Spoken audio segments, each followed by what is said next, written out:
Hi there, I'm Andrew Griffiths from ZDNet Small Business Focus. Welcome to our Better Ways of Doing Business panel, and our topic today is about building resilient businesses. And I'd like to introduce our wonderful panel. On my left here, I've got Mr. Bob Greenup, and Bob is the franchise owner for B&I, Sydney Central Region. Bob works regularly with about 600 small businesses around the Sydney region and knows a lot about the small business space. Peter Zigopoulos, who is the founder and CEO of 3P Financial and has got a background as a financial planner and accountant, and we call him Ziggy because we can't pronounce his surname. Lisa Conway on my right here. Lisa owns a company called Ziggy, which is a training company specialising in training hairdressing salon, beauty salons owners into becoming more profitable in their business. And she also has just released a book called The Naked Salon, which is wonderful. And Troy Eggins, welcome Troy.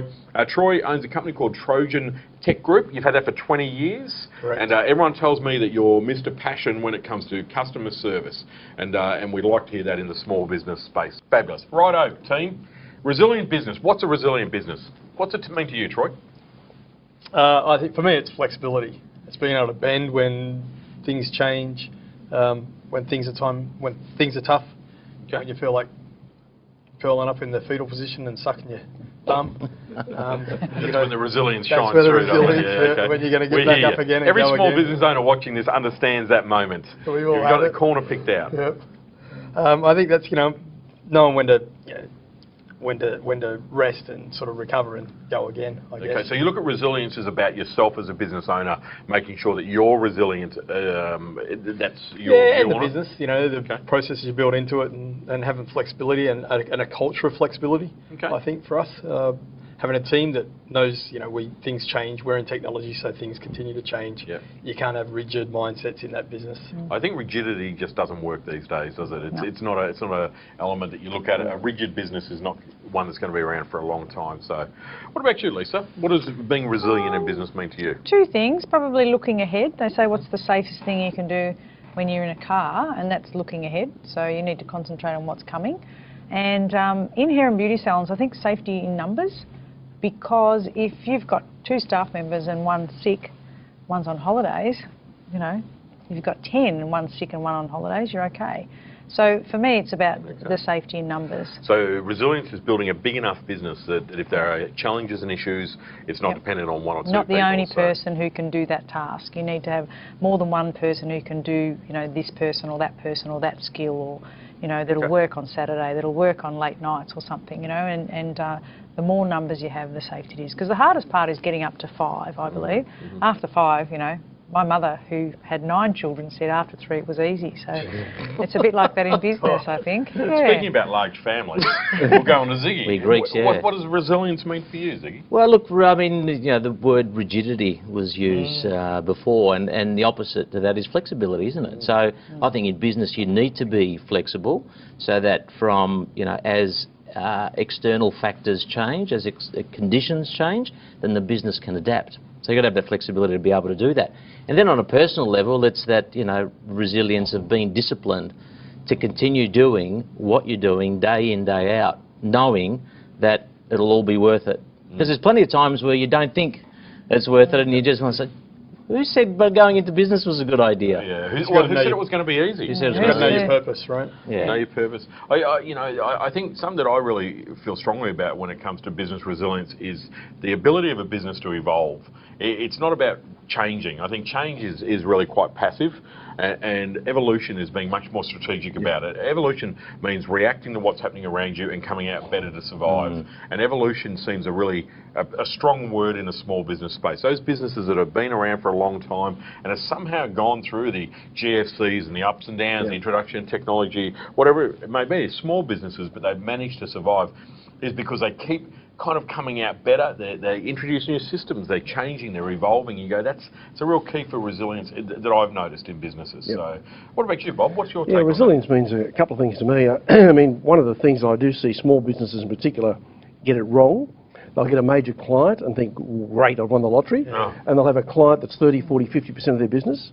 That's not resilient. That's dangerous. Absolutely. I know clients have got 70, 80% of their business with one client, one client. So that's not resilient. So one of the challenges you've got when you're actually growing a business and you do win a major client, you've got to work twice as hard then to actually get more clients to dilute that major client.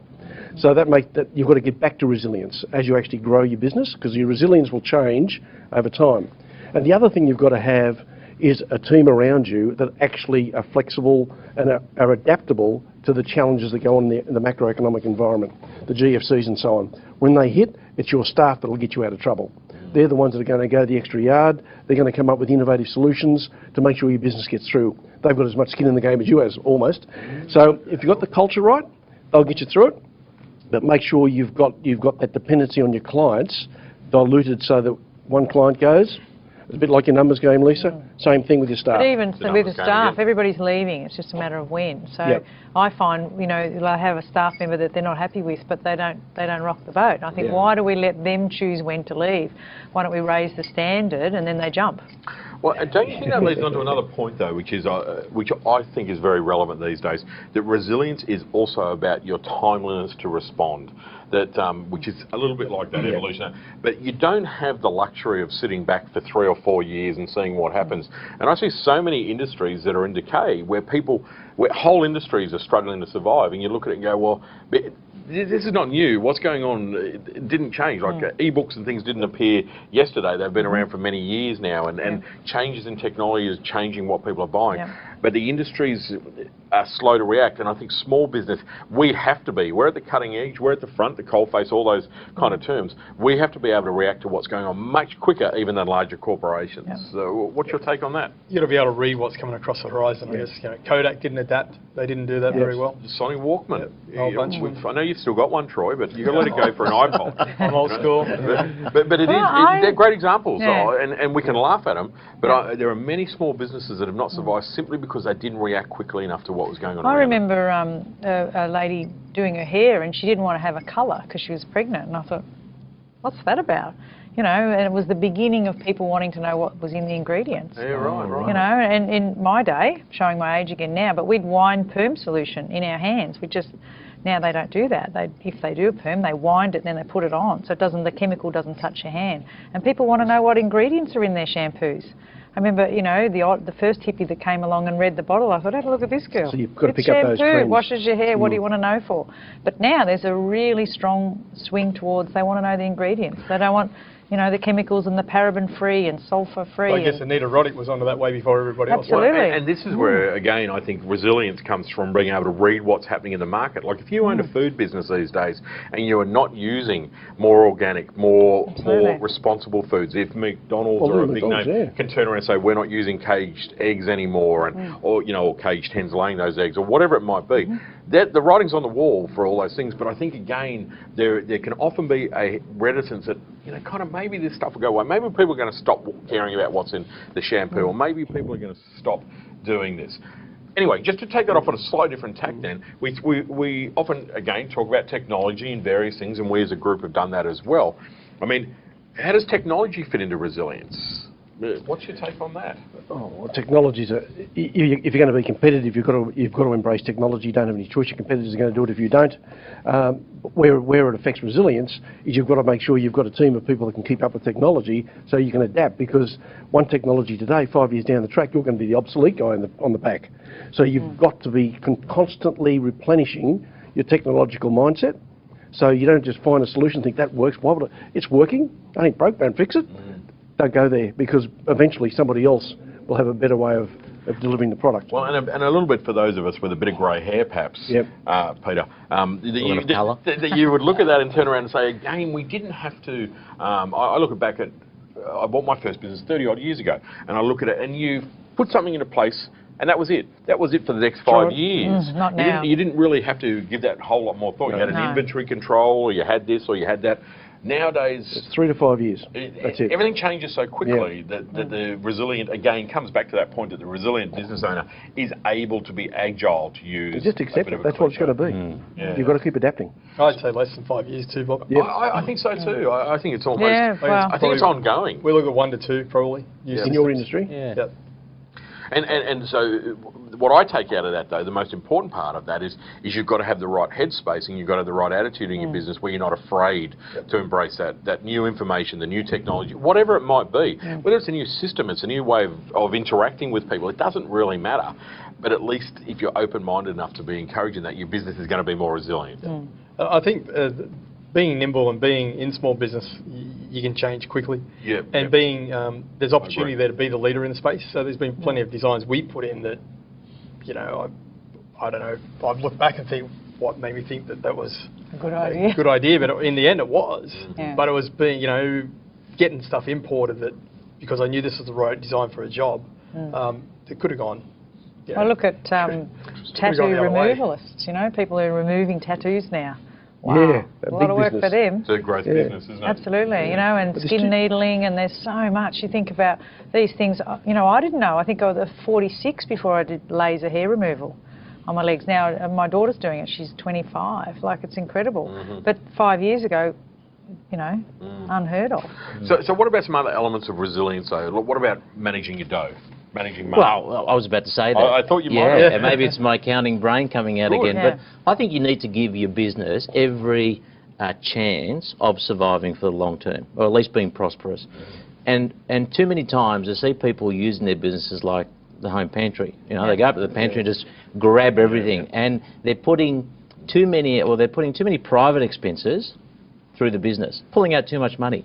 And I think you need to leave the business be profitable, leave it build up some capital, so that when you encounter a tough time, you have the capital and the resources to counteract that difficult time. I call it the squirrel principle. It's a good point. I mean, cash business is dangerous. You've got to stuff in reserves, and so many businesses do, you know, float close to the bone. And I think again, it's scary. I know it seems so obvious, doesn't it? You know, stressful. saving for the rainy day kind of principle. But when you have got some money that you've managed to tuck away, and I know there's people watching this and go, well, when do you get to that stage that you've got money to tuck away? But if you keep doing the right stuff, you will. You sleep so much better at night, don't you? Knowing that, well, I've got a bit of money in there. If worse comes to worse, I've got a couple of months worth of operating expenses. Peace of mind. Or like anything. I know when that buffer gets down a little bit too low, that's when I get a bit stressed, and that's when I don't start sleeping so well at night. That's probably the biggest factor. So your zero shouldn't be zero. Your zero should be 10 grand or 20 grand. Well, that's right. You've got to reset up in your own mind. But the longer you've been in business for, though, too, I find that that threshold goes up a little bit. You need a little bit more to feel more comfortable, and I think that's good too. I think it should be like that as well. So, okay, what's the single biggest piece of advice? We've got to wind up the panel. What's the single biggest piece of advice that you could offer to a small business owner watching now about resilience in terms of what advice that you've learnt or perhaps learnt the hard way? What advice would you give to someone to say, hey, this is what you need to do to be resilient? Troy, do we start with you this time? Yeah, sure. I got no idea.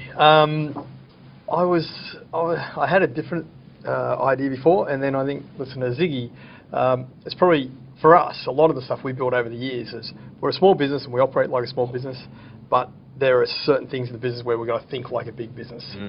So, you know, we're thinking squirreling away some money, and it's not just pilfering everything out of the business and leaving it, you know, standing on stilts and the cyclone coming. So some things you need in the business, you've got to be thinking bigger, right? If it's a lifestyle business, you want to pull the money out, then fine. But if you want to be around for the long term, you need to be thinking smarter. You've got to think a bit more strategically and think like a larger company. I think that's really good advice, mate. Lisa? I think plan ahead. I think look at what's coming. You know, you know, sit and talk to your staff members and find out who plans to have a baby next year, who plans to move and live in Hong Kong or something. You know, I think if you don't ask, you don't find out. So it's about, for me, planning ahead and just knowing what's coming, and instead of reacting when it hits. And being surprised by it hitting. And being surprised when, if you think about it, well, you've got, you know, 4 or 5 girls on your team, they're all between 26 and 30, and they're all recently married. Do the numbers, you know. Proactive. Yeah, so don't work them so hard they can't go home and have fun with their husbands. Like, that's not a plan.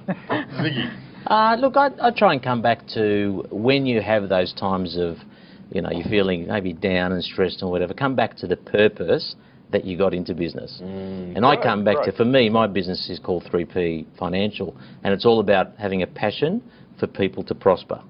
So I think back to that. It's okay, well, everything that I'm doing, this is what it's about, so I just need to stay at it. Just stay at it.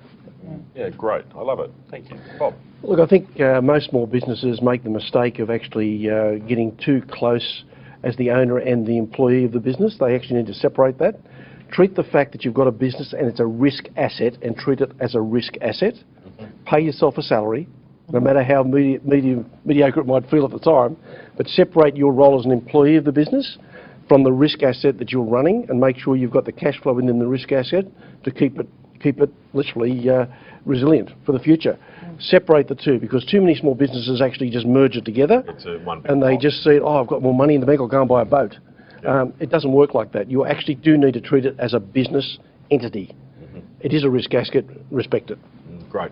I mean, my closing bit of advice would be, I think resilience, a big thing that I've learned over the years is, as a business owner, you've really got to make sure that you take care of yourself as well in there. And it's probably something we didn't quite get a chance to really cover, but you are the biggest asset in the business. You've got to take care of it. You've got to learn to manage yourself, manage stress, take breaks, do all those things that we're always too busy to do. I think the more resilient you make yourself, the more resilient your business will simply be by association. Thank you, Troy. Thank you, Lisa. Appreciate your advice and for being on our panel. Thank you, Ziggy. Thank you, Bob. And likewise, I think we shared some really great information on this session. I would also like to say thank you, folks, for watching the Small Business Focus. We appreciate you making the time to tune in. I'm Andrew Griffiths, and we really hope that you enjoyed the entire series, actually. So on behalf of ZDNet, we'd like to say thanks, and we look forward to seeing you next time we're doing our panel series like this. Thank you.